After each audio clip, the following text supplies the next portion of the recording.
Esta semana alguien puso en las redes "estamos de luto", y la verdad es así, estamos de luto. Córdoba está de luto, el país está de luto, porque el efecto que estos incendios forestales están teniendo y van a tener a mediano y largo plazo en nuestra vida son terribles. Hemos invitado a dos personas que vienen trabajando denodadamente en las distintas organizaciones que trabajan para preservar lo que es nuestra biodiversidad, para preservar lo que son nuestras condiciones de vida en la provincia, y que nos van a contar de qué manera estos incendios afectarán nuestra vida, están afectando ya la vida de quienes habitan esas regiones directamente afectadas por el fuego, pero también de qué manera esto nos afecta a todas y a todos en la provincia.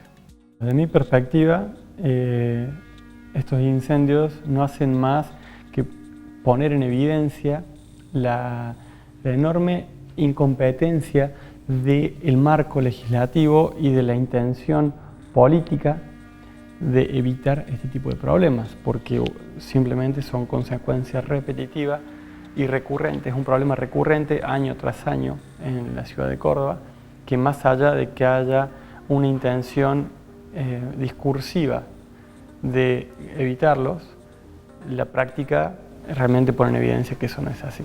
Desde el punto de vista jurídico me parece interesante poner de manifiesto algo que en el mismo sentido lo acaba de mencionar aquí el compañero presente, es en cuanto a la gran ineficacia en cuanto al gobierno provincial para llevar adelante un mecanismo adecuado de prevención. Existe una ley nacional que crea el Sistema Federal de Manejo del Fuego, que establece, entre otros objetivos, la obligación de los estados locales, es decir, de las provincias, de elaborar en forma anual un plan de prevención de lucha contra el fuego. Y ese plan de prevención necesariamente conlleva la creación de sistemas de alerta temprana o sistemas de vigilancia, que son los que precisamente nos van a advertir la existencia de un riesgo frente al comienzo de un incendio. Bueno, claramente la situación que está atravesando en Córdoba nos está poniendo de manifiesto de que ese sistema en Córdoba al menos ha fracasado en forma absoluta. Estamos en Córdoba luchando directamente contra el manejo del fuego, es decir, estamos yendo a apagar el fuego, estamos yendo cuando el daño ya se produjo. Es decir, si hay algo que pone de manifiesto estas 40.000 hectáreas que hemos perdido en estos 9 o 10 días que tenemos de incendio activo, es precisamente esa gran ineficacia en cuanto al gobierno de la provincia para llevar adecuadamente un mecanismo de prevención. Con un paradigma de producción anticuado se busca quemar el pasto o la pastura antigua para favorecer el crecimiento de nuevas pasturas. Esta metodología o esta práctica, me refiero que es anticuada, porque hoy en día existen muchísimas alternativas que incluso son más rentables y de mejor calidad en cuanto a la conversión y a la proporción de alimento para el ganado, que tienen prácticamente nulo o muy bajo impacto ambiental en cuanto a la producción de pasturas.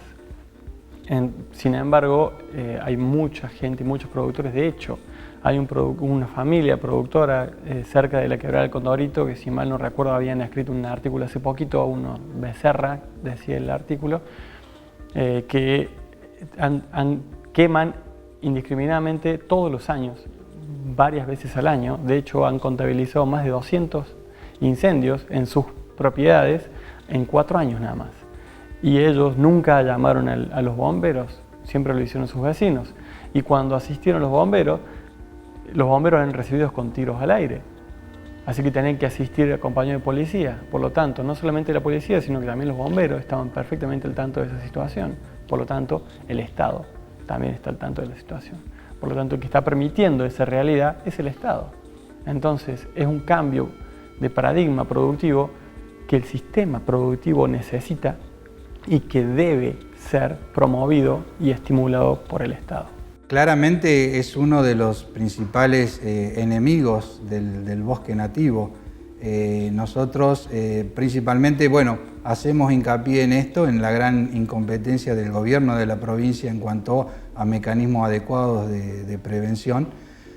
pero también hacemos crítica en relación al gobierno de la falta de actualización del ordenamiento territorial. Es decir, hay una ley que fue sancionada en el año 2010 y que la ley de presupuestos mínimos de la Nación, que es una ley obligatoria para todas las provincias, establece que cada 5 años debe actualizarse esa realidad de los bosques. Y el gobierno de Córdoba sistemáticamente hace 10 años que se viene negando a esa actualización y hoy no sabemos lamentablemente cuál es la realidad de nuestros bosques. Y esto es porque precisamente la ley prevé que esa actualización debe darse a través de un procedimiento participativo. En cambio, el gobierno de Córdoba quiere llevar la discusión a la legislatura, cosa que no prevé la ley. Y en ese interín aparecen los grupos de presión, los grupos de lobby que pujan precisamente para ir cada vez ganando mayor territorio a los bosques nativos, entre ellos los desarrollistas y los grupos ganaderos que pujan por desarrollar esta actividad en el norte de nuestra provincia.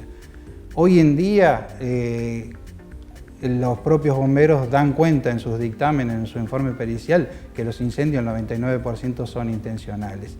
Detrás de esas intencionalidades, nosotros no tenemos ninguna duda que están estos grupos de lobby, el desarrollismo y el grupo que representa al sector rural ganadero, porque son los que vienen sistemáticamente ejerciendo lobby sobre el gobierno, sobre los municipios para cambiar los usos del suelo, para avanzar sobre los bosques nativos y llamativamente el último foco de incendio se dio en la zona categorizada como de mayor valor de conservación, que es en el norte de Córdoba, en el departamento de Ischilín, donde existe este proyecto de avanzar con la ganadería extensiva en los bosques nativos. Así que claramente lo que no se está pudiendo lograr a través de la modificación de las normas, en los hechos, paradojalmente estamos viendo que se está logrando con la desaparición de los bosques a través de las quemas.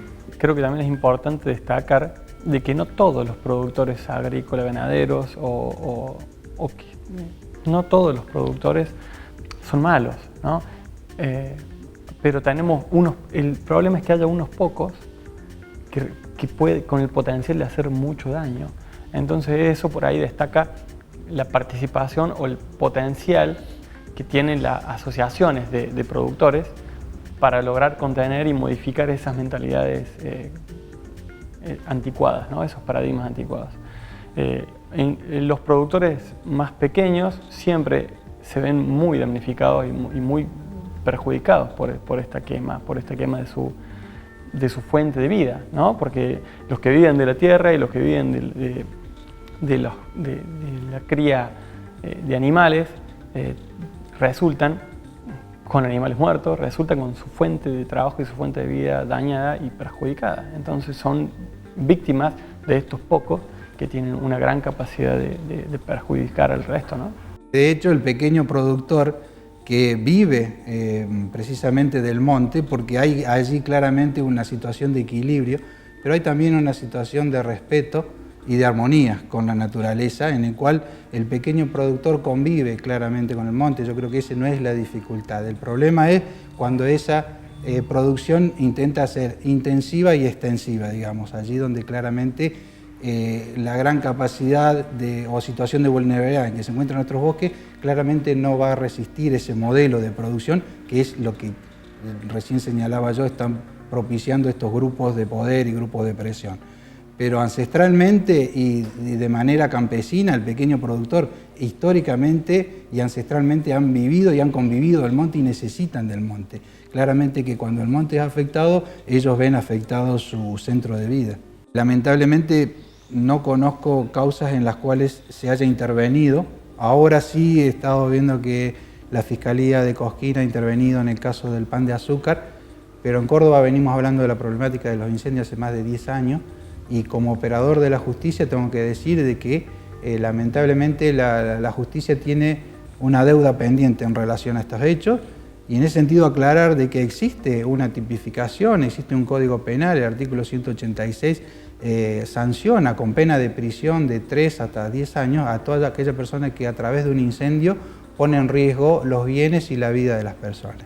Sin embargo, todo parece indicar de que el grueso de los fiscales de nuestras provincias o desconocen o consideran de que en estos hechos en forma preliminar no habría ningún tipo de delito, pero ni siquiera se ponen en funcionamiento los mecanismos o los resortes judiciales para investigar, al menos en forma primaria, si detrás de estos incendios, que son claramente intencionales, se configura o no un delito. Es importante destacar y resaltar la importancia de nuestra participación como comunidad, como ciudadanos, de comunicar la relevancia que tiene para nosotros el bosque nativo y el monte que nos rodea como ciudad, incluso a los que no viven en la misma ciudad, mucho más, ¿no? Pero el monte brinda un montón de servicios que nos presta por abajo de la mesa, que no tienen manera de ser recuperados una vez que lo perdamos. Entonces, tenemos que esforzarnos por cuidarlo, por comunicar a nuestros representantes de que es importante y de que se ocupen mucho más de lo que se preocupan. Es nuestro principal sumidero de dióxido de carbono, es decir, es el que capta el dióxido de carbono, que hoy se ha convertido en el principal enemigo de la humanidad. Cada vez que nosotros perdemos bosques, estamos perdiendo esa posibilidad de captación y retención del dióxido de carbono. Por lo tanto, cuando se incendia un bosque, estamos nuevamente contribuyendo al aumento de los gases de efecto invernadero, y con ello estamos contribuyendo a esta crisis climática que claramente se está atendiendo a nivel planetario. Así que de ahí la importancia esencial de mantener y preservar nuestros bosques.